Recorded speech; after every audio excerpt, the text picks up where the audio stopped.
불량 청소년들을 데리고 사셨던 어떤 목사님이 계십니다. 이분이 데리고 살던 불량 청소년 한 명이 키가 작고 몸이 되게 왜소합니다. 그런데 싸움을 굉장히 잘합니다. 자기보다 덩치 큰 아이들도 이 아이 앞에서는 벌벌 떠는 겁니다. 한 번은 이 목사님이 이 아이와 함께 어디를 가고 있는데 불량배 몇 명이 이렇게 시비를 거는 거죠. 자꾸 이렇게 말을 듣지 않고 시비를 걸었습니다. 그랬더니 이 아이가 목사님에게 잠깐 기다리라 그러고 그 불량배한테 갔습니다. 그리고 뭔 마디를 하고 나니까 이 불량배들이 순한 양처럼 되어버렸습니다. 그리고 인사를 굽어가더니 다 사라졌습니다. 그래서 그 아이에게 물었습니다. 목사님이 가서 뭐라 그랬니? 별말 하지 않았답니다. 그냥 내가 누구라고 자기 이름을 얘기했을 뿐이랍니다. 그랬더니 아이들이 다 그 이름을 듣고 겁을 먹고 도망을 쳤다는 겁니다. 그렇게 싸움을 잘합니다. 이 목사님이 아이에게 물었습니다. 넌 도대체 어떻게 그렇게 싸움을 잘하냐? 그러니까 그 아이가 그 목사님에게 저는 싸울 때 목숨을 겁니다. 그렇게 얘기했습니다. 싸움을 하는데 키가 작고 왜소하지만 목숨을 걸고 싸우는 거죠. 누가 자기에게 해를 딱 입히면은 끝까지 쫓아가서 복수를 하는 겁니다. 물불 가리지 않고 복수를 해버립니다. 그러니까 사람들이 벌벌 떠는 겁니다. 그 깡패의 세계에서도 목숨 걸고 싸우니까 아무도 당할 자, 감당할 자가 없는 거지요. 세상이 신자를 향하여서 하는 표현 중에 하나가 신자들은 세상이 감당할 수 없는 사람이다. 그렇게 얘기합니다. 히브리서를 보면 신자들을 가리켜서 세상이 감당할 수 없는 자 이렇게 얘기하죠. 신자들은 세상이 핍박을 한다고 해서 믿음을 포기하지 않습니다. 죽인다고 해도 믿음을 포기하지 않죠. 신자들은 죽음을 두려워하지 않거든요. 그러니까 신자들이 세상이 신자들을 감당할 수가 없는 겁니다. 초대 교회가 형성되었을 때 교부 중에 크리소스톰이라는 교부가 있습니다. 이 교부를 로마 황제가 예수를 못 믿게 하기 위해서 박해를 하려고 신하들에게 명령했습니다. 그 크리소스톰을 감옥에 독방에 가두어라. 그랬더니 신하들이 안 된다는 겁니다. 크리스찬들은 독방에 들어가면 하나님과 혼자 기도할 수 있다고 해서 좋아한다는 거죠. 그러면 악인들이 가득한 악당들이 가득한 감옥에 집어넣어라. 그래도 안 된다는 겁니다. 그런 곳에 들어가면 전도를 하기 때문에 안 된다는 겁니다. 그러면 목을 잘라버려라. 그랬더니 목을 잘라도 안 된다는 겁니다. 크리스찬들은 순교를 영광으로 생각하기 때문에 목을 자르면 더 좋아한다는 거죠. 그러면 어떻게 하면 좋냐고 황제가 분통을 터뜨렸다는 이야기가 있습니다. 신자들의 세상이 신자들을 감당하지 못한 이유는 죽음을 두려워하지 않고 죽기를 두려워하지 않고 하나님을 섬기기 때문에 세상이 신자들을 두려워하고 신자들을 감당하지 못하는 겁니다. 순교조차도 영광으로 생각하는 신자들은 이 땅을 살아가면서 정말 근사하게 살 수 있습니다. 이 땅에서 어떤 삶의 자리에 있든지 간에 기쁨이 충만한 삶을 살아갈 수가 있습니다. 시편 16편은 죽음을 두려워하지 않는 신자의 고백을 보여주는 겁니다. 시편 16편을 다윗이 지었죠. 다윗이 죽음에 대한 공포를 이기고 죽음도 두려워하지 않는다 말하면서 하나님을 신뢰하는 게 시편 16편의 이야기입니다. 다윗이 어떻게 죽음의 두려움을 이겼겠습니까? 죽음의 공포를 벗어버릴 수 있었던 이유가 무엇이겠습니까? 시편 16편을 우리가 한 절 한 절 살펴보면서 그 해답을 한번 찾아보겠습니다. 시편 16편을 신뢰시 이렇게 이야기합니다. 다윗이 하나님을 얼마나 신뢰하고 있는지를 보여주는 시입니다. 시편 16편의 표제를 한번 보시겠습니까? 표제가 다윗의 믹담 이렇게 되어 있지 않습니까? 믹담이라는 말은 철의 색이다 혹은 도장을 찍다 그런 의미입니다. 철판이나 돌판에 새기는 걸 가리켜서 믹담 이렇게 이야기합니다. 만약에 우리가 어떤 글귀를 철판에 새긴다고 생각해 보십시오. 혹은 돌판에 새긴다고 생각해 보십시오. 그런 글을 아무 글이나 새기겠습니까?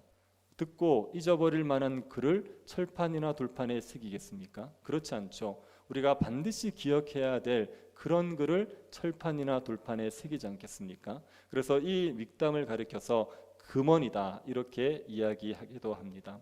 다윗이 신뢰시를 쓴 것인데 이것이 철판에 새기고 돌에 새길 만큼 소중한 말씀이다. 소중한 내용이다. 이런 의미가 있습니다. 다윗이 이 시편을 언제 지었는지 알 수 없습니다. 그런데 1절을 보시면은 하나님이여 나를 지켜주소서 내가 주께 피하나이다 이렇게 얘기하죠. 다윗이 지금 위기 가운데서 하나님께 피하면서 지었던 시가 이 시편입니다. 다윗이 위기 상황에서 이것을 지었다고 추측을 하기 때문에 어떤 사람들은 사울을 피해서 도망을 다니다가 다윗이 동굴에 들어간 적이 있지요. 그 동굴에서 사울을 피하면서 그때 이 시를 짓지 않았겠느냐, 그 동굴의 벽에다가 이 시를 새겼지 않았겠느냐, 그렇게 추측하는 사람들도 있습니다. 어쨌든 어떤 상황인지 정확히 알 수 없지만 다윗이 하나님을 신뢰하는 마음을 표현한 것이 시편 16편입니다. 다윗은 하나님에게 나를 지켜주십시오, 나를 보호해 주십시오, 그렇게 간청하고 있습니다. 다윗이 하나님을 피난처로 삼고 하나님을 의지하고 있는 거죠. 다윗이 하나님을 피난처로 삼았는데 하나님도 피난처로 삼은 게 아니라 하나님만을 피난처로 삼은 겁니다. 1절 2절을 다시 한번 보십시오. 내가 여호와께 아뢰되 주는 나의 주님이시오니 주밖에는 나의 복이 없다 하였나이다. 다윗은 주님만 나의 복이 되십니다. 주밖에는 나의 복이 없습니다. 그렇게 얘기하죠. 다윗이 하나님에게 전적으로, 하나님만을 전적으로 의지하고 있는 겁니다. 이것은 유일신 사상이 지배하는 세상에서는 당연한 일입니다. 하나님이 한 분밖에 없다, 신이 한 분밖에 없다고 생각하는 곳에서는 하나님 한 분만을 의지하는 게 너무나도 당연하죠. 신을 의지한다 그러면 하나님을 의지하는 게 되는 겁니다. 그런데 다신 사상이 있는 곳에서는 이게 당연하지 않습니다. 다신 사상이 있는 곳에서는 신을 하나만 섬기는 법이 없습니다.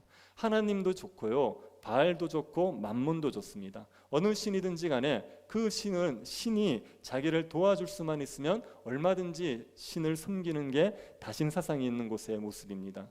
다윗이 살던 그때는 다신 사상이죠. 여러 신들을 섬기던 때였습니다. 이스라엘 백성들에게 문제가 되는 게 이것이었거든요. 이스라엘 백성들에게는 혼합주의가 가장 문제가 되었습니다. 이스라엘 백성들은 단 한 번도 하나님을 버린 적이 없어요. 하나님 안 섬기겠다, 그리고 우리가 다른 신 섬기겠다, 이렇게 한 적 없습니다. 이스라엘 백성들은 항상 하나님을 섬겼습니다. 그런데 문제는 하나님과 다른 신을 겸하여 섬기는 거죠. 하나님 좋습니다. 그리고 바알도 좋습니다. 그렇게 하나님과 다른 신을 겸하여 섬겼던 게 이스라엘 백성들의 문제였습니다. 그래서 이스라엘 백성들이 영적으로 타락한 시대를 보면요, 하나님을 섬기는 방식과 우상을 섬기는 방식이 혼재되어 있습니다. 그것이 뒤죽박죽되어 있습니다. 사사시대가 이스라엘 백성들이 하나님과 다른 신을 섬겼던 때 아닙니까? 그 사사시대 때 이스라엘 백성들의 모습을 단편적으로 보여주는 사람이 미가라는 사람입니다. 미가는 어머니의 돈을 훔쳤어요. 그랬더니 어머니가 돈을 훔쳐간 사람이 누군지를 모르는 상태에서 훔쳐간 사람을 저주했지요. 미가가 그 말을 듣고, 어머니의 저주를 듣고 어머니에게 돈을 다시 돌려줍니다. 저주를 받기 싫어서. 어머니는 자기 아들에게 저주한 게 되는 거죠. 그래서 자기 아들이 저주가 아니라 복을 받기를 원하는 마음에 아들이 훔쳐갔던 돈의 일부를 가지고 신상을 만들어 버려요. 그러고 나서 뭐라 그럽니까? 여호와께서 복 주기를 바란다, 여호와께 복을 받겠다고 신상을 만들어 버립니다. 그리고 미가는 그 신상을 제사장으로 자기 아들을 세운다고요. 그러다가 레위인이 흘러들어오니까 레위인을 제사장으로 세우죠. 그러고 나서 미가의 고백이 그겁니다. 레위인이 내 집의 제사장이 되었으니까 하나님이 이제 우리 집에 복을 주지 않겠느냐, 그렇게 얘기하는 겁니다. 이스라엘 백성들이 이렇게 뒤죽박죽 하나님과 우상을 뒤죽박죽 섬겼습니다. 북이스라엘의 초대 왕이 여로보암 아닙니까? 여로보암이 금송아지를 만들었습니다. 베델과 다네. 금송아지를 딱 만들어 놓고 이게 다른 신이라고 얘기하지 않습니다. 이 신이 너희를 애굽에서 인도낸 하나님이다, 하나님이라고 얘기하고 그 금송아지를 숭배하는 거죠. 하나님도 섬기고 우상도 섬기고 하나님의 방식도 받아들이고 우상의 방식도 받아들이고 그렇게 혼합해버린 것이 이스라엘 백성들의 문제였습니다. 오늘날 우리 신자들의 삶의 모습의 문제도 그거죠. 신자라고 얘기하는 사람이 하나님 안 섬긴다, 그런 사람 어디 있습니까? 다 하나님 섬깁니다. 그런데 하나님과 우상을 겸하여 섬기는 거예요. 그래서 신자들하고 얘기하면서 하나님의 말씀의 방식과 세상의 방식이 뒤섞여 버리는 겁니다. 그 삶을 보면은 신자의 삶인지 우상 숭배자의 삶인지 구분이 안 되는 거예요. 주일날 와서 예배는 드립니다. 그리고 주중에 일주일 동안은 세상의 방식대로 사는 거예요. 사람들이 불법을 저지르면 적당히 불법을 저지르고 적당히 세상의 방식에 섞여서 살아가는 겁니다. 주일날 예배드리고 주중에 장사 잘 되게 해달라고 고사를 지낼 수 있는 게 그게 혼합주의적인 방식이죠. 이렇게 살아가는 것은 하나님께 피하는 게 아닙니다. 그건 하나님을 섬기는 게 아닙니다. 하나님과 우상은 겸하여 섬길 수 없습니다. 아니 우상이 어떻게 하나님과 비교가 됩니까? 사람이 만들어낸 신이 어떻게 온 땅을 창조하신 신과 비교가 되겠습니까? 하나님과 우상을 겸하여 섬기는 걸 하나님께서 용납하시겠습니까? 이건 하나님을 섬기는 게 아니죠. 다윗은 하나님과 우상을 겸하여 섬기는 그 시대에 나는 하나님만을 섬기겠습니다. 주밖에 나의 복이 없습니다. 그렇게 고백을 하는 겁니다. 우리가 하나님을 섬기려면 하나님만을 섬겨야 됩니다. 다른 우상들을 겸하여 섬기는 걸 그걸 가지고 하나님 섬긴다고 말할 수 없습니다. 오로지 하나님만이 우리의 피난처라고 고백하고 하나님만을 의지해야 됩니다. 여러분이 하나님만을 섬기고 계십니까? 이걸 알고 싶으면요, 주밖에 나의 복이 없다라고 고백할 수 있는지를 보십시오. 주밖에 나의 복이 없다는 말은 주님만 나에게 행복이 된다는 겁니다. 주님만이 나에게 기쁨이 됩니다. 이게 주밖에 나의 복이 없다는 얘기입니다. 우리에게 다른 존재가 기쁨을 주면 그거는 하나님과 다른 걸 겸하여 섬기는 거죠. 돈이 주는 기쁨이 하나님이 주는 기쁨보다 더 큽니까? 그러면 우리에겐 돈이 신인 겁니다. 사람이 주는 기쁨이 하나님이 주는 기쁨보다 더 큽니까? 그러면 사람이 우리의 신인 겁니다. 세상에서의 성공이 하나님 앞에 인정받는 것보다 더 낫습니까? 그러면 세상의 성공이 우리의 신이죠. 하나님과 다른 신을 겸하여 섬기는 사람들은 하나님만이 나의 복이라고 얘기하지 않습니다. 하나님만이 나의 기쁨이라고 얘기하지 않습니다. 하나님만이 나의 행복입니다. 하나님만이 나의 유일한 복입니다. 이걸 고백할 수 있는 사람이 하나님만 섬기는 사람입니다. 그런 사람들은 하나님을 섬기는 성도들을 귀하게 여기고 있습니다. 3절 한번 보십시오. 땅에 있는 성도들은 존귀한 자들이니 나의 모든 즐거움이 그들에게 있도다. 땅에 있는 성도들이 존귀한 자들이다. 이 고백을 누가 합니까? 주밖에 나의 복이 없다고 말하는 사람들, 하나님만 섬기는 사람들은요, 성도들을 존귀한 자로 인정해요. 성도들을 보면 귀하게 여기고 그 성도들로 말미암아 즐거움을 누립니다. 성도를 귀하게 여기지 않는 사람이 하나님을 섬긴다고 얘기할 수 없어요. 교회를 귀하게 여기지 않는 사람이 하나님을 섬긴다고 이야기할 수 없습니다. 하나님을 섬기면 반드시 성도를 존귀하게 여기게 됩니다. 그런데 하나님이 아닌 다른 신을 섬기면요, 우리에게 괴로움이 더해지죠. 4절을 보십시오. 다른 신에게 예물을 드리는 자는 괴로움이 더할 것이라. 나는 그들이 드리는 피의 전제를 드리지 아니하며 내 입술로 그 이름도 부르지 아니하리로다. 다른 신들에게 예물을 드리면 괴로움이 더하게 되어 있습니다. 우상을 섬기면 우리의 삶에 괴로움이 옵니다.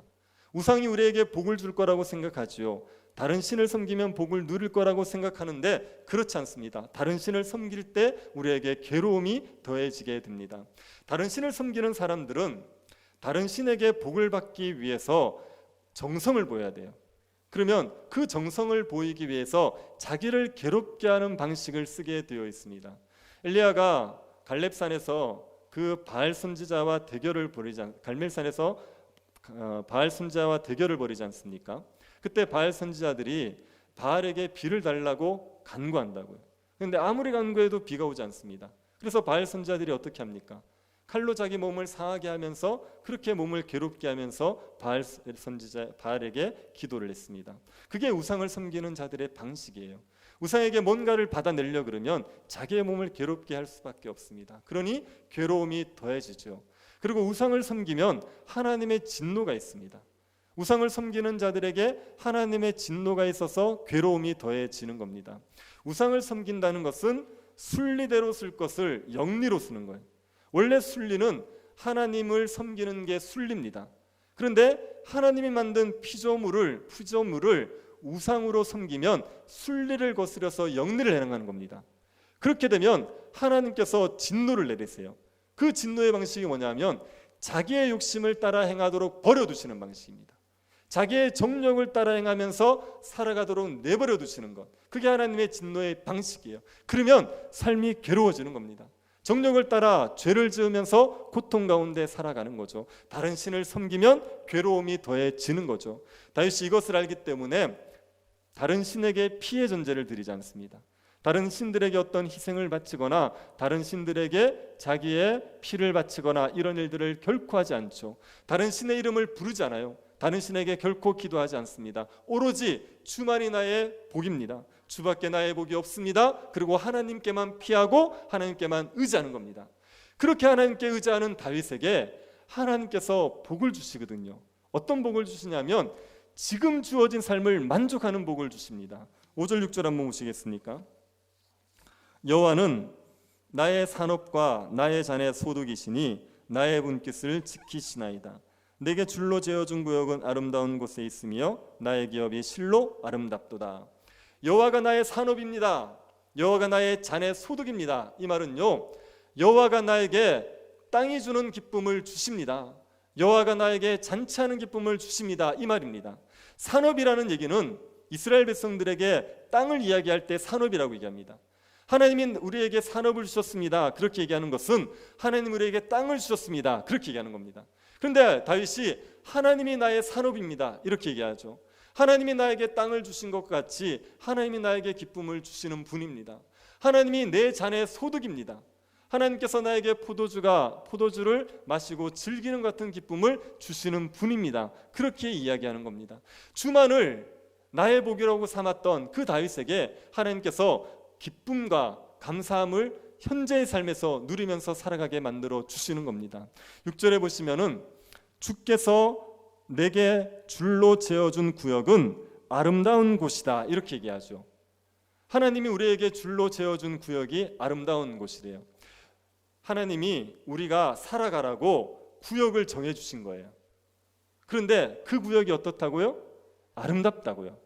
우리가 살고 있는 가정, 이거는 하나님이 우리에게 줄로 재어진 구역입니다. 근데 그 가정이 아름답대요. 우리가 살고 있는 그 직장이 하나님이 줄로 재어준 구역입니다. 그 직장이 아름답대요. 우리가 다니고 있는 교회가 하나님이 줄로 재어준 구역입니다. 이 교회가 아름답대요. 이게 무슨 말입니까? 이거는 지금 자기의 삶에 만족한다는 얘기예요. 지금 내 가정이 너무 행복하다고 얘기하는 겁니다. 지금 내가 다니고 있는 직장이 너무 행복하다고 얘기하는 거예요. 내가 다니고 있는 이 교회가 너무 행복하다고 얘기하는 겁니다. 다윗이 지금 자기에게 주어진 그 삶의 자리를 굉장히 만족해하고 이 삶의 자리 때문에 감사하면서 하나 살아가고 있는 겁니다. 다윗이 지금 주어진 상황이 모든 것을 만족할 만한 그런 상황이었느냐? 그렇지 않죠. 우리가 1절에 봤지 않습니까? 다윗은 지금 하나님께 피하고 있어요. 하나님께 자기를 지켜달라고 말하고 있습니다. 다윗은 지금 환난 가운데 있습니다. 그럼에도 불구하고 그 자기의 삶의 자리를 만족해하고 있습니다. 이게 하나님만을 복으로, 하나님 주밖에 나의 복이 없다고 말하는 사람들이 누리는 특권이에요. 주님만을 나의 복으로 삼는 사람들은 지금 자기가 주어진 그 삶의 자리를 만족하며 감사하며 살아갈 수가 있습니다. 남들이 보기에는 가시밭길 같은데 그 본인들에게는 거기가 꽃자리인 거죠. 꽃방석에 있는 것처럼 너무나도 만족스럽고 아름다운 곳이라고 고백할 수 있게 되는 겁니다. 다윗이 하나님이 주시는 은혜 때문에 지금의 삶의 자리에서 만족하고 살아가고 있습니다. 그리고 또 하나 다윗이 누리는 복이 뭐냐면 하나님에게 훈계를 받는다는 겁니다. 7절 한번 보십시오. 나를 훈계하신 여호와를 송축할지어다. 밤마다 내 양심이 나를 교훈하도다. 하나님께서 다윗에게 훈계를 주세요. 훈계라는 것은 마땅히 행할 바를 가르쳐 주는 겁니다. 다윗이 어떻게 행해야 될지를 하나님께서 끊임없이 가르쳐 줍니다. 밤마다 다윗의 양심이 다윗을 교훈하지요. 밤마다 다윗이 하나님 앞에서 자신을 살피는 겁니다. 자기가 하나님 앞에 지은 죄가 없는지, 자기에게 부족함이 없는지를 살피는 거죠. 그러면 하나님께서 마음에 깨달음을 주세요. 자기의 부족함을 알게 해주시고 자기가 어떻게 행해야 될지를 깨닫게 해주시는 겁니다. 날마다 다윗이 그렇게 훈계를 받으면서 점점 하나님 앞에서 온전하게 자라가는 겁니다. 이게 주밖에 나의 복이 없다고 말하는 사람들이 누리는 복인 거죠. 사람들은 훈계를 좋아하지 않습니다. 누가 여러분에게 이게 틀렸습니다, 이게 잘못됐습니다 그렇게 얘기하면 여러분은 좋으십니까? 사람들은 훈계를 좋아하잖아요. 그런데 훈계를 좋아하는 사람들이 있습니다. 어떤 사람들이 훈계를 좋아하냐면 온전하게 자라고 싶은 사람들은 훈계를 좋아합니다. 자기의 부족함을 알고 자기가 온전해지기를 바라는 사람들, 소원하는 사람들은 누가 자기를 훈계해 주는 걸 굉장히 좋아하게 되어 있어요. 자기가 훈계를 받으면 자기의 부족함을 다듬어내고 점점 온전하게 자라갈 수 있기 때문에 훈계를 좋아하는 거죠. 다윗은 하나님 앞에서 온전하고 싶은 마음이 있습니다. 하나님 앞에서 흠없는 존재로 살고 싶은 마음이 있는 거예요. 그래서 자기의 부족함을 날마다 인식하는데 하나님께서 밤마다 자신을 훈계해 주는 거예요. 밤마다 자신을 교훈해 주는 겁니다. 말씀을 보면 깨달음을 주셔서 자기의 죄를 회개하게 하고 자기가 바르게 행할 길을 알게 해주시는 겁니다. 그 은혜가 다윗에게 너무나도 좋은 거죠. 그것 때문에 하나님을 찬양하고 있습니다. 나를 훈계하시는 그 하나님을 찬양하라, 그렇게 찬양하고 있습니다. 신자들에겐 기본적으로 온전해지고 싶은 마음이 있습니다. 여러분은 예수 그리스도를 닮고 싶은 마음이 있지 않습니까? 주님처럼 온전한 그런 하나님의 백성이 되고 싶은 마음이 있죠. 그래서 신자들은 훈계를 좋아하게 되어 있습니다. 신자들이 고난을 당하면서도 기뻐하는 이유는 고난이 우리를 온전하게 만들기 때문에 그래요. 야고보 사도가 여러 가지 시험을 만나며 온전히 기쁘게 여기라 그랬습니다. 왜 시험을 기쁘게 여깁니까? 시험은 우리를 온전하게 하고 구비하게 합니다. 온전하게 한다는 얘기는 예수를 닮게 만든다는 얘기고요. 구비하게 한다는 얘기는요, 하나님의 일을 하기에 자격을, 자질을 갖추게 만든다는 얘기예요. 그래서 시험을 당하게 되면 우리는 예수 그리스도의 성품을 담고 하나님의 일을 할 만한 자질을 갖춘 사람으로 다듬어져 갑니다. 그래서 시험을 만나면 기뻐하라고 얘기하는 겁니다. 신자들에게는 시험마저도 기뻐할 수 있는 은혜가 있죠. 왜요? 하나님 앞에서 온전하게 자라고 싶은 그런 마음이 있기 때문입니다. 근데 주를 의지하는 사람들에게는 이 훈계함이 있어서 날마다 주님께서 우리를 자라갈 수 있도록 도와주시게 되는 겁니다. 다윗이 그 하나님의 은혜 때문에 믿음이 자라지요. 하나님에 대한 신뢰가 자랍니다. 그래서 어느 수준에 이르는지를 보십시오. 8절, 내가 여호와를 항상 내 앞에 모심이여 그가 나의 오른쪽에 계심으로 내가 흔들리지 아니하리로다. 다윗이 주님을 항상 내 앞에 모신다 그랬죠. 주님을 앞에 모신다는 것은 어떤 거냐면 날마다 주님을 의식하고 산다는 얘기예요. 하나님께서 나와 함께 하신다, 이걸 의식하고 사는 겁니다. 그리고 하나님을 내 앞에 모신다는 얘기는 하나님과 교제하기를 힘쓴다는 얘기예요. 말씀과 기도로서 끊임없이 하나님과 교제하며 살아간다는 얘기입니다. 그리고 또 주님을 내 앞에 모신다는 이야기는 하나님의 영광만을 위해서 산다는 거예요. 우리의 삶에 위기가 올 때 하나님만을 의지한다. 이게 주님을 내 앞에 모신다는 얘기예요. 하나님을 의식하고 그분과 교제하기를 힘쓰고 그분의 영광만을 위해서 살고 그분만을 의지하는 거죠. 그렇게 살아가는 다윗은요, 자기의 오른편에 계신 하나님을 봅니다. 나의 우편에 하나님이 계세요. 하나님이 내 오른편에 계신다는 얘기는 하나님이 능력으로 나를 도우신다, 이런 얘기예요. 날마다 하나님을 의식하고 의지하고 살아가는 다윗은 자기의 오른편에서 자기를 도우시는 그 하나님을 신뢰할 수 있어요. 그래서 다윗이 무엇을 하지 않습니까? 흔들리질 않는 거예요. 환난이 오는데도 불구하고 흔들리질 않는 겁니다. 어려움이 오는데도 불구하고 요동하지를 않는 겁니다. 다윗이 하나님을 날마다 의식하고 살아가니까 하나님이 자기를 오른편에서 지킨다는 것을 확신하고, 그래서 삶의 어려움이 오더라도 불안해하거나 두려워하거나 흔들리지 않게 되는 겁니다. 우리가 흔들리는 것은 불안하기 때문이죠. 이러다가 내가 망하는 게 아닌가, 이러다가 내가 죽는 게 아닌가 불안하기 때문입니다. 이런 불안이 하나님에 대한 불신입니다. 하나님을 신뢰하지 못하니까 불안해하는 겁니다. 그런데 하나님을 자기 앞에 모시는 사람, 주밖에 나의 복이 없다고 말하는 사람들은 하나님이 자기의 오른편에 있다는 게 믿어집니다. 하나님이 자기 옆에 계시다는 걸 확신할 수 있어요. 그래서 흔들리지 않습니다. 눈앞에는 홍해고 뒤에는 애굽의 군대인데도 불구하고 요동치 않을 수가 있는 거죠. 삶에 여러 가지 환난을 당하는데도 불구하고 환난을 만나도 요동치 아니할 수 있는 은혜가 있는 거죠. 주를 앞에 모시면 그런 복을 누리게 되는 겁니다. 그래서 다윗은 자기의 상황들 속에서 기뻐하고 즐거워하며 살아갑니다. 9절 한번 보십시오. 이러므로 나의 마음이 기쁘고 나의 영도 즐거워하며. 오른편에 계신 하나님 때문에 나의 마음이 기뻐요. 오른편에 계신 하나님 때문에 내가 즐거움을 누리면서 살아가고 있는 겁니다. 다윗이 지금 어떤 상황이라고 얘기했습니까? 다윗이 환난의 때, 고난의 때라고 말하지 않았습니까? 그 환난의 때, 고난의 때에도 오른편에 계신 그 하나님 때문에 기쁨과 즐거움을 빼앗기지 않고 살아가는 겁니다. 여러분, 우리가 흔들릴 수 있는 상황에서도 요동하지 않을 수 있다면, 그러면 즐거움과 기쁨 가운데 살아가는 복을 누릴 수 있게 되는 겁니다. 제가 복음서를 보면서 그 제자들이 예수님과 함께 배를 타고 가는 때가 있죠. 근데 예수님은 주무시고 풍랑이 일어났습니다. 그때 제자들이 두려워서 주무시는 예수님을 깨우지 않습니까? 제가 그 장면 볼 때마다 상상하는 게 하나 있습니다. 만약에 제자들이 예수님을 절대적으로 신뢰했어요. 그래서 예수님이 주무시고 계시지만 예수님이 자기를 지키실 걸 믿는다고 생각해 보십시오. 아무리 풍랑이 일고 배가 요동쳐도 그래도 주님이 배에 같이 타고 계시는데 우리를 죽도록 내버려 두시겠느냐, 주님이 우리를 보호하지 않겠느냐, 이걸 견고하게 믿는다고 생각해 보십시오. 그러면 제자들이 그 풍랑 치는 그 배 위에서 어떻게 지냈을 것 같습니까? 풍랑 때문에 두려워하고 불안해하고 염려하며 지냈겠습니까? 그냥 거기에서 풍랑과 싸우겠죠. 그러면서도 하나님께서 어떻게든, 예수님이 자기를 어떻게든 지키실 것을 믿으니까 두려워하지 않으면서 풍랑과 싸우는 것을 즐기면서 살지 않았겠습니까? 그 요동치는 풍랑들 속에서도 나름대로 기쁨을 누리면서 그 풍랑과 즐겁게 맞서 싸울 수 있지 않았겠습니까? 우리의 삶에 여러 가지 어려움이 있죠. 버겁죠. 이러다 망할 것 같습니다. 그런데 내 오른편에 계신 하나님이 나를 지킬 걸 믿어보십시오. 그러면 그 요동치는 삶도 버겁고 힘들 수는 있지만 그 속에서도 기쁨을 누리고 그 속에서도 평안을 누리며 살아가지 않겠습니까? 어떤 권사님이 자식을 6을 키우셨어요.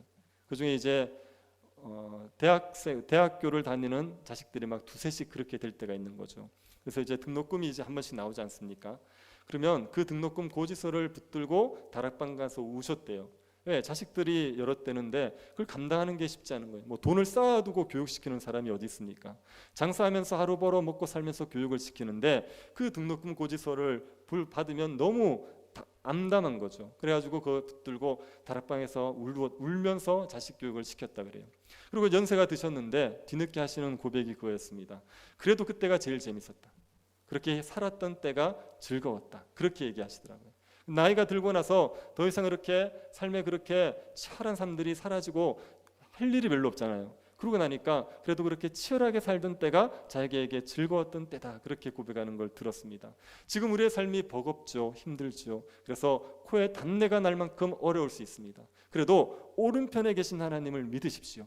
그 하나님께서 우리를 지키실 것을 믿으십시오. 그 믿음 가지고 살면 그래도 이 가운데 기쁨을 누리고 즐거움을 누리며 살아갈 수가 있습니다. 이게 신자들의 특권입니다. 이게 신자들의 복입니다. 다윗은 그 하나님의 보호하심을 믿죠. 그런데 다윗이 어느 정도까지 하나님의 보호를 신뢰하는지 보십시오. 9절 하반절입니다. 내 육체도 안전히 살리니. 다윗은 자신의 육체가 안전히 산대요. 자신의 육체가 죽지를 않는답니다. 10절, 왜 그런지 10절입니다. 이는 주께서 내 영혼을 수월해 버리지 아니하시며 주의 거룩한 자를 멸망시키지 않으실 것임이니라. 하나님이 다윗의 영혼을 수월해 버리지 않습니다. 그리고 주의 거룩한 자를 멸망시키지 않습니다. 이 주의 거룩한 자를 멸망시키지 않는다는 것을 옛날 번역은 이렇게 해놨습니다. 주의 거룩한 자로 썩지 않게 하실 것입니다. 다윗의 영혼만 수월에 던지지 않는 게 아니라 다윗의 육체도 썩지 않게 해주실 거다. 다윗의 육체도 지켜주실 거다. 이렇게 믿는 거죠. 다윗이 무엇을 믿느냐 하면 부활을 믿는 거예요. 주님이 나의 육체를 썩도록 내버려 두지 않으시고 나의 영혼을 살려주실 거다. 나의 육체를 살려주실 거다. 그 부활을 확신하고 있는 겁니다. 이 부활에 대한 믿음, 이게 있으면 무엇을 두려워하겠습니까? 하나님이 나를 죽음에서 건져내신다는데 그러면 도대체 무엇을 두려워하겠습니까? 가난을 두려워하겠습니까? 질병을 두려워하겠습니까? 실패를 두려워하겠습니까? 대적을 두려워하겠습니까? 죽음을 두려워하지 않는 사람은 어떤 것도 두려워하지 않게 되는 겁니다. 다윗이 하나님을 신뢰해요. 하나님이 자기를 지킬 것을 믿어요. 그런데 어느 정도까지 신뢰하냐면 자기의 육체까지도 살려내실, 죽음에서 자기의 육체까지 살려내실 그 하나님을 신뢰해버려요. 자기를 이 환난에서 건져내는 정도가 아니라 죽음이라는 가장 큰 대적에게서도 얼마든지 건져내실 그 하나님을 믿어버리는 겁니다. 그 하나님을 믿고 나니까 어떤 것도 두렵지 않죠. 그러니 그 환난 가운데서도 기쁨과 즐거움을 누리며 살아가게 되는 겁니다. 여러분, 우리에게도 우리의 육체를 살게 하실 그 하나님에 대한 신뢰가 있기를 바랍니다. 신자는요, 부활을 믿는 사람이에요. 하나님이 죽은 자 가운데서 우리를 살려내실 것을 믿고 살아가는 게 신자들입니다. 죽음에서 살려내신다니까요. 사망에서 우리를 버려두지 않으시고 우리의 육체가 썩도록 내버려두지 않으시고 우리를 살려내시는 분이 하나님이란 말입니다. 그 하나님을 믿는 게 신자들 아닙니까? 그러니 우리가 무엇을 두려워하면서 살겠습니까? 다윗이 이렇게 하나님의 부활을 주실 하나님을 믿었다. 이 믿음을 가졌던 것, 이것은요, 우리 신자들에게는 다윗은 하나님의 말씀을 듣고 믿었겠죠. 그런데 우리는요, 예수 그리스도의 부활을 보고 이걸 믿을 수 있습니다. 예수 그리스도께서 부활하셨다는 사실 때문에 우리도 부활할 것을 우리는 얼마든지 믿을 수가 있죠. 다윗이 지은 시편 16편, 이 시편은 예수 그리스도의 부활을 예언하는 시편으로서 알려져 있습니다. 사도행전 2장 25절 28절 한번 보십시오. 다윗이 그를 가르쳐 이르되 내가 항상 내 앞에 계신 주를 배웠으며 나를 요동하지 않게 하기 위하여 그가 내 우편에 계시도다. 그러므로 내 마음이 기뻐하였고 내 영도 즐거워하였으며 육체도 희망에 거하리니 이는 내 영혼을 음부에 버리지 아니하시며 주의 거룩한 자로 썩음을 당하지 않게 하실 것임이로다. 지금 이 사도행전 2장 25절에서 28절은 시편 16편의 인용입니다.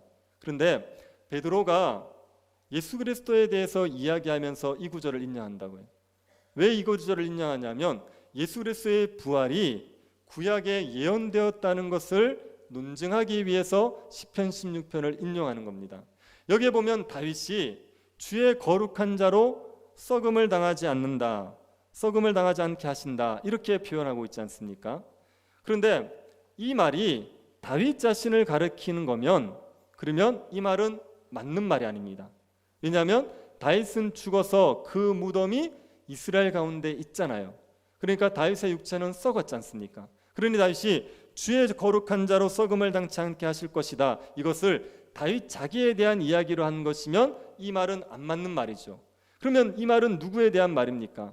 다윗의 후손으로 오시는 예수 그리스도에 대한 말씀이에요. 예수 그리스도를 썩음을 당치 않게 하실 것이라고 다윗이 미리 예언을 한 거지요. 그래서 베드로가 이 구절을 인용해서 예수 그리스도의 부활은 성경에 예언되어 있었던 것이다, 이렇게 얘기합니다. 사도행전 13장 35절에서도 이 말씀이 인용되어 있습니다. 또 다른 시편에 일렀을 때 주의 거룩한 자로 썩음을 당하지 않게 하시리라 하셨느니라. 예수님이 썩음을 당하지 않고 부활하실 것이라는 사실을 바울이 얘기할 때도 이 시편 16편을 인용해서 논증하는 겁니다. 시편 16편에서 이렇게 얘기하지 않느냐. 그래서 이 예언대로 예수님이 부활하신 거다, 이렇게 얘기하는 거죠. 다윗이 했던 이 예언은 예수 그리스도에게 이루어져요. 주의 거룩한 자 예수 그리스도가 썩음을 닦지 않도록 하나님께서 부활하게 하셨습니다. 그렇기 때문에 그 부활의 주님을 본 자들, 믿는 우리들도 이 부활의 영광을 함께 누릴 수가 있는 거죠. 예수 그리스도가 부활하셨다면 우리도 함께 부활하는 겁니다. 이 부활의 소망을 가진 자들이 무엇을 두려워하면서 살겠습니까?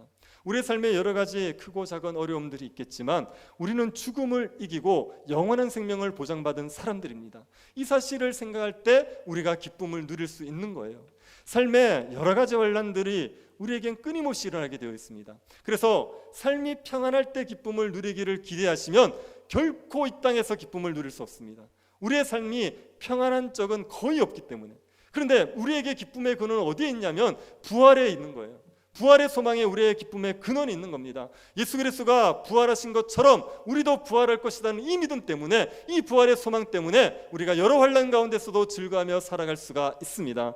예수 그리스도의 부활에 이미 동참한 자들인 것을 여러분이 믿으시기를 바랍니다. 예수 그리스도를 믿으면 이미 부활에 동참한 자로서 부활을 보증받고 살아가는 존재들이 된 겁니다. 우리가 이미 생명의 길에 들어섰습니다. 11절 한번 보십시오.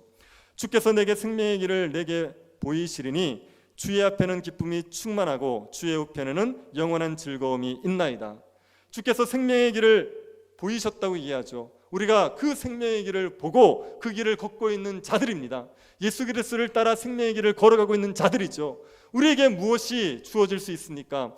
충만한 기쁨, 영원한 즐거움이 우리에게 주어질 수가 있습니다. 부활 때문에 우리는 충만한 기쁨을 누리고 영원한 즐거움을 누리며 살아갈 수가 있습니다. 그러니 우리의 우편에 계셔서 우리를 지키시는 그 하나님이 우리를 죽음에서도 지켜내실 것을 믿으시기를 바랍니다.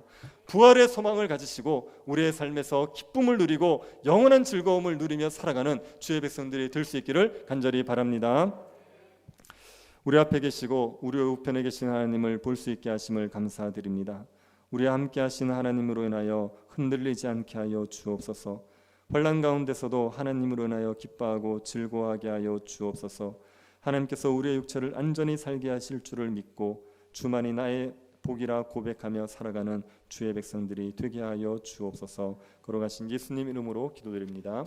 아멘.